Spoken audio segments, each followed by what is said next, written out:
School போக மாட்டேன்னு அடம் பிடிக்கிற குழந்தைங்க. ஸ்கூல் அத்தாரிட்டிஸ் வேற மாதிரி பிஹேவ் பண்ணுவாங்க. ரூம்ல போய் லாக் பண்ணிக்கிறது, காருக்குள்ள போய் லாக் பண்ணிக்கிறது. அப்போ திங்கிங் பார்ட்ல என்னதான் இருக்குன்னு குழந்தைய பேச விட்டு நம்ம கேட்கணும்.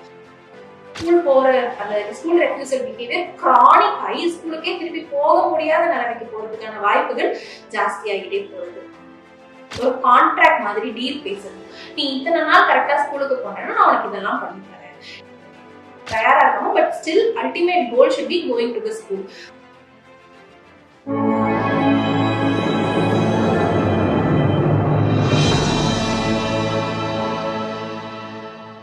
ஹாய், நான் doctor Usha Nandini, psychiatrist, Kumbakonam branch Atma mind care சென்டர்ல இருந்து பேசுறேன். இந்த வாரம் நம்ம என்ன பார்க்க போறோம் அப்படின்னா, ரொம்ப காமனான ஒரு விஷயம். நிறைய பேரு இதுக்கு என்ன பண்றதுன்னே தெரியாம திணறிக்கிட்டு இருக்க விஷயம். ஈவன் பீடியாட்ரிஷியன்ஸ், சைல்ட் சைக்கியாட்ரிஸ்ட், சைக்காலஜிஸ்ட்ல இருந்து எல்லா டாக்டர்ஸுமே சில விஷயங்கள்ல திணறுவாங்க அப்படின்னா இது ஒரு முக்கியமான விஷயம். என்ன அப்படின்னு பார்த்தா, இப்போ சீசன், ஸ்கூலுக்கு போற சீசன், ஜூன் வந்தோன்னா ஸ்கூல் ஆரம்பிச்சிருவாங்க. இதுலயும் முக்கியமா அது நம்ம வெளிவரக்கூடிய அந்த விஷயம் என்னன்னா ஸ்கூல் ரெஃப்யூசல். ஸ்கூல் போக மாட்டேன்னு அடம் பிடிக்கிற குழந்தைங்க.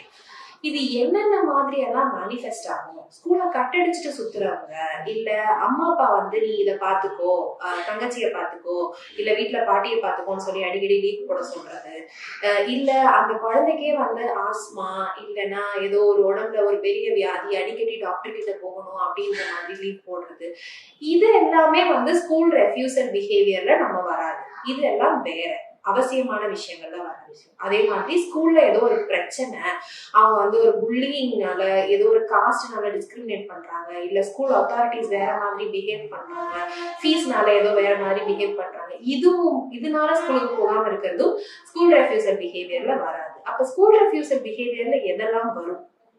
ஸ்கூலுக்கு போகணும்னாலே அடம் பிடிச்சி வீட்டுல கத்தி ஆர்ப்பாட்டம் பண்றது, ஸ்கூலுக்கு போக மாட்டேன் அப்படின்றத முந்தின நாள் நைட்ல இருந்து அம்மா அப்பா கிட்ட சொல்லிக்கிட்டே இருக்கிறது, ஸ்கூலுக்கு போக வெளியே கிளம்பும் போது அம்மா புடவை பிடிச்சி தொங்குறது, பாட்டி கிட்ட போய் ஒட்டிக்கிறது, ரூம்ல போய் லாக் பண்ணிக்கிறது, காருக்குள்ள போய் லாக் பண்ணிக்கிறது, ஸ்கூல் பக்கத்துல வரைக்கும் போயிட்டு இல்ல வேண்டாமே அப்படின்னு வர்றது, ஸ்கூலுக்கு போகணும் அப்படின்னா காலையில எந்திரிக்கிறதுக்கே சோம்பேறித்தனப்படுறது, பாத்ரூம் போக மாட்டேன்னு அடம் பிடிக்கிறது, பல்லு விளக்க மாட்டேன்னு அடம் பிடிக்கிறது, யூனிஃபார்ம் போட்டுக்க மாட்டேன்னு அடம் பிடிக்கிறது, இல்லைன்னா எனக்கு தலை வலிக்குது, வயிறு வலிக்குது அப்படின்னு அடிக்கடி சொல்லி சொல்லி லீவ் போடணும் அப்படின்னு கேட்கறது, இது எல்லாமே ஸ்கூல் ரெஃப்யூசல் பிஹேவியர்ல வரும்.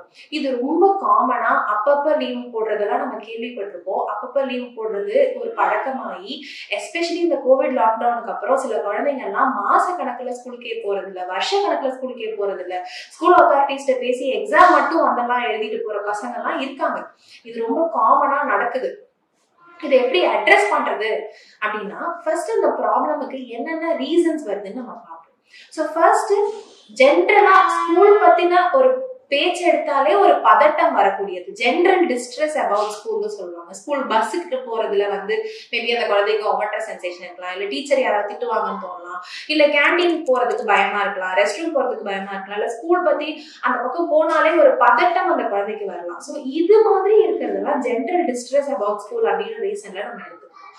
ரெண்டாவது, ஸ்பெசிபிக் பெர்ஃபார்மன்ஸ் ரிலேட்டட் ஆங்ஸைட்டி அப்படின்னா, ஸ்கூல்ல இன்னைக்கு என்னைய ரீட் பண்ண சொல்லிடுவாங்க, இன்னைக்கு அசம்பிளில என்னைய பேச சொல்லியிருக்காங்க, இன்னைக்கு டீச்சர் என்னை எழுப்பி விட்டு கேள்வி கேட்பாங்க, இல்லைன்னா ஸ்கூல்ல வந்து இன்னைக்கு இந்த ஃபங்க்ஷன் இருக்கு நான் போய் முன்னாடி நிக்கிற மாதிரி, இப்படி ஸ்பெசிபிக்கா அந்தந்த சிச்சுவேஷன் ஸ்பெசிபிக்கா ஒரு பதட்டம் வர்றது. ஸோ அதை மட்டும் அவாய்ட் பண்றது. இந்த குழந்தைங்க வந்து ஸ்கூலுக்கு போவாங்க, பட் இந்த மாதிரி டேஸ்ல மட்டும் லீவ் போட்டுக்கிறேன் ஏதாவது ஒன்று கேட்பாங்க, இல்லையா இந்த பீரியட் மட்டும் அட்டன் பண்ணாம எப்படி வெளியே வருது, பிடி பீரியட் மட்டும் அவாய்ட் பண்ணிட்டு எப்படி வருது, இப்படி ஸ்பெசிபிக் சிச்சுவேஷன்.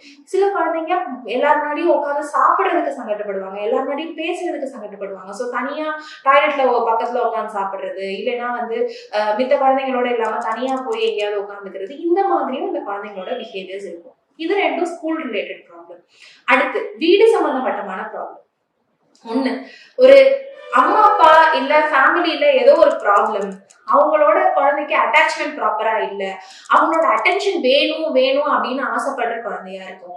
அப்போ வந்து நான் நீயும் என் கூட ஸ்கூலுக்கே வாயேன், இல்ல நான் உன் கூட வரனே அப்படின்னு பேரண்ட்ஸ் கிட்ட கேட்கறது, இல்லைன்னா இன்னைக்கு ஸ்கூலுக்கு நீங்க வந்து பிக்கப் பண்ண வருவீங்களா அப்படின்னு சொல்லி கேட்கறது, இல்லைன்னா ஸ்கூல்ல யார்கிட்டயாவது போனை வாங்கி அடிக்கடி அம்மாக்கோ அப்பாக்கோ போன் பண்ணி பேசுறது. இந்த மாதிரி குழந்தைங்களுக்கெல்லாம் அந்த அட்டென்ஷன் வந்து தேவைப்படுது. அது எதனால அப்படின்னு நம்ம பார்த்து அட்ரஸ் பண்ற மாதிரி இருக்கும்.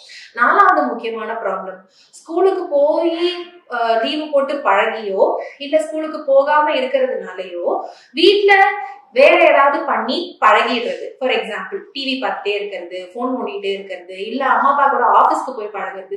ஸ்கூலை தவிர வேற ஈவன் ஆபீஸ்ல போய் நான் படிக்கிறேன், யூடியூப் பார்த்து படிக்கிறேன், நல்லா நான் படிச்ச எக்ஸாம் எழுதிக்கிறேன், இப்படி எல்லாம் அவங்க நெகோசியேட் பண்ணுவாங்க. பட் ஸ்கூலுக்கு மட்டும் போக மாட்டேன்னு சொல்றது. ஸோ ஸ்கூலை தவிர வேற ஆக்டிவிட்டீஸ்ல அவங்களோட ஆர்வம் அதிகமா இருக்கிறது.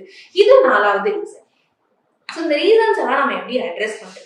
ஸோ முக்கியமா ஃபர்ஸ்ட் குழந்தைக்கு பதட்டமோ மன அழுத்தமோ இருக்கா அப்படின்றதையும் நம்ம செக் பண்ணணும். அதுக்கு நம்ம ஒரு மனநல ஆலோசகர்கிட்ட, மனநல மருத்துவர்கிட்ட நம்ம போய் குழந்தைய செக் பண்ணிக்கணும். 2வது, ஸ்கூலுக்கு போகணும் அப்படின்றத நம்ம டார்கெட்டா வச்சுக்கிட்டு ஆஸ் அ பேரண்டா நம்ம நிறைய வேலைகள் அதுல பாக்குற மாதிரி இருக்கும். முக்கியமா அதுல பண்ண வேண்டியது class teacher, principal, school authorities, caretaker, இவங்களோட போன் நம்பர்ஸ் எல்லாம் வாங்கிட்டு அவங்க கூட உட்காந்து டிஸ்கஸ் பண்ணணும். இப்படி குழந்தைய நான் ஸ்கூலுக்கு அனுப்பணும், எப்படியாவது அனுப்ப பாக்குறேன், பட் இந்த டிஃபிகல்டிஸ் எல்லாம் ஃபேஸ் பண்றோம். ஸோ இது வந்து நம்ம ஒரு டீம் ஒர்க்கா இருக்கணும் அப்படின்னு உட்காந்து ஃபர்ஸ்ட் ஒரு மீட்டிங் போட்டுட்டு எங்களோட நம்பர்ஸ் எல்லாம் நீங்க வாங்கி வச்சுக்கணும். It's going to be a team effort. அடுத்து, general distress, specific distress about school going task இல்ல ஸ்கூல் ரிலேட்டட் திங்ஸ் அப்படின்னா குழந்தைக்கு இதுதான் அப்படின்னு பின் பாயிண்ட் பண்ணி காட்ட தெரியாது. ஸோ நம்ம அதை கொஞ்சம் தேடி தேடி அந்த காரணத்தை கண்டுபிடிக்கிற மாதிரி இருக்கும். அதை கண்டுபிடிக்கிறதுக்குமே வந்து குழந்தையோட ஃபீலிங்ஸ் பார்ட், அதோட பதட்டத்தை அட்ரஸ் பண்ணணும், அதோட திங்கிங் பார்ட், அது என்னெல்லாம் யோசிக்குது அதை எப்படி அட்ரஸ் பண்றதுன்னு நம்ம பார்க்கணும். அடுத்து டூயிங் பார்ட், ஸ்கூலுக்கே போகாம இருக்கு, அதையும் நம்ம அட்ரஸ் பண்ணணும். ஸோ ஃபீலிங் பார்ட்டை அட்ரஸ் பண்றதுக்கு நம்ம மூச்சு பயிற்சி, இல்லைன்னா வந்து 1ல இருந்து 10 வரைக்கும் எண்ணு, ஜென்ரலாவே வந்து பதட்டத்தை எப்படி குறைக்கிறதுக்கு சில டெக்னிக் சொல்லி கொடுக்கலாம். திங்கிங் பார்ட்டை அட்ரஸ் பண்றது ரொம்ப முக்கியம். ஸோ வந்து ரொம்ப போயே ஆகணும் அப்படின்னு ரொம்ப கராரா இருக்கிறது இல்ல, சரி உனக்கு முடியலன்னு எனக்கு தெரியுது, பரவாயில்ல பரவாயில்லன்னு ரொம்ப இறங்கி போறது, ரெண்டுமே இல்லாம ஒரு ஃபர்ம் ஆட்டிடியூட் பேரண்ட்ஸ் மெயின்டைன் பண்ணணும். அப்போ திங்கிங் பார்ட்ல என்னெல்லாம் இருக்குன்னு குழந்தைய பேச விட்டு நம்ம கேட்கணும். அடுத்து டூயிங் பார்ட், எப்படியாவது ஏதாவது ஒண்ணு பண்ணி ஸ்கூலுக்கு அனுப்புறதுல நம்மளோட இன்டென்ஷன் இருக்கணும். குழந்தை பயப்படுதே, பதட்டமா இருக்கேன்னு நம்ம வீட்லயே வச்சுக்கிறது, ஒரு நாள் வச்சுக்கிறதும் இது வந்து ஸ்கூல் போற அந்த ஸ்கூல் ரெஃப்யூசல் பிஹேவியர் கிரானிக் ஆகி ஸ்கூலுக்கே திருப்பி போக முடியாத நிலைமைக்கு போறதுக்கான வாய்ப்புகள் ஜாஸ்தி ஆகிட்டே போறது. அடுத்து, அட்டென்ஷனுக்காக பண்ற குழந்தைங்களா இருந்தது அப்படின்னா நம்ம குழந்தைக்கு ஒரு ரொட்டீன் கிரியேட் பண்ணணும். அம்மா அப்பா எப்பவுமே உனக்காக இருப்போம், பட் ஸ்கூலுக்கு போறது முக்கியம் அப்படின்றதுக்காக ஒரு ரொட்டீன் கிரியேட் பண்ணி அந்த ஃபேமிலியில ஒரு ரொட்டீனா நம்ம இன்ட்ரடியூஸ் பண்ணி கொண்டு போறது முக்கியம். அடுத்து, இந்த ஸ்கூல் ரிலேட்டடா இல்லாம மித்ததுக்கெல்லாம் போறேன் அப்படின்ற மாதிரி இருக்க குழந்தைங்க கிட்ட உட்காந்து நம்ம டீல் பேசணும். ஒரு கான்ட்ராக்ட் மாதிரி டீல் பேசணும். நீ இத்தனை நாள் கரெக்டா ஸ்கூலுக்கு போனேன்னா நான் உனக்கு இதெல்லாம் பண்ணி தரேன், நீ இதெல்லாம் பண்ணணும்னு ஆசைப்பட்டேன்னா நீ ஸ்கூலுக்கு இத்தனை நாள் போகணும், இத்தனை அட்டெண்டன்ஸ் வச்சுக்கணும் அப்படின்னு சொல்லி குழந்தைய நம்ம மானிட்டர் பண்ணணும். முக்கியமா குழந்தை ஸ்கூல்ல இருந்து வீட்டுக்கு வேகமா வருது, இல்ல ஒரு நாள் ஸ்கூல்ல லீவ் போட்டு இருக்காங்கன்னா வீட்டுல நம்ம அவங்கள ரொம்ப ஹாப்பியா வச்சுக்க கூடாது. இந்த சென்ஸ், லீவ் போட்டுட்டு வீட்டுல இருக்கிறது இல்ல குழந்தை ரொம்ப சந்தோஷப்பட்டுட்டே இருக்கக்கூடாது. அது ஒரு பாசிட்டிவ் ரீஎன்ஃபோர்ஸ்மெண்ட் ஆகி இந்த பிஹேவியர் மோசமாகிட்டே போகுது. ஸோ எவ்வளோக்கு எவ்வளோ முடியுமோ அவ்வளோக்கு அவ்வளோ திருப்பி, ஓகே இன்னைக்கு ஒரு நாள் 1 மணி நேரம் தான் ஸ்கூலுக்கு போக முடிஞ்சுன்னா நாளைக்கு 1/2 மணி நேரம் கூட போப்பாரு அப்படின்னு ஒரு மெதுவா கிராஜுவலா நம்ம இம்ப்ரூவ் பண்ண ட்ரை பண்ணலாம். பட் இதுல எல்லாத்துலயுமே முக்கியமான விஷயம் என்ன அப்படின்னு பார்த்தா கன்சிஸ்டன்சி. ஆஸ் அ பேரண்டா நீங்க கன்சிஸ்டன்டா ஸ்கூல் போறதுக்கு என்கரேஜ் பண்ணிக்கிட்டே இருக்கணும். அவங்களோட ஆங்ஸைட்டி, டிஸ்ட்ரெஸ் இதெல்லாம் அட்ரஸ் பண்றதுக்கும் நீங்க வந்து தயாரா இருக்கணும். But still ultimate goal should be going to the school. பரவாயில்ல நீ ஸ்கூல் போக வேண்டாம், நீ ஸ்கூல் போகலனாலும் நான் உன்னை பாத்துக்கிறேன், ஸ்கூல் போகாம எவ்வளவு பேர் நல்லா வேலையில இருக்காங்க, நல்ல பிசினஸ் மேனா இருக்காங்க, இப்படியெல்லாம் நீங்க பேசுனீங்கன்னா அவங்களோட ஸ்கூல் ரெஃப்யூசல் பிஹேவியர் மோசமாக்கிட்டே போகும். So consistency and all these efforts from parents is very important to address school refusal behaviour in child. இதெல்லாமும் நமக்கு தேவை அப்படின்றப்போ ஒரு டீமா சைக்கியாட்ரிஸ்ட், சைக்காலஜிஸ்டோட இன்வால்வ் பண்ணி, ஸ்கூல் அத்தாரிட்டிஸோட இன்வால்வ் பண்ணி இதை நம்ம கொண்டு போகணும். This is about school refusal behavior. இன்னொரு டாபிக்ல அடுத்ததுல பார்ப்போம். Thank you.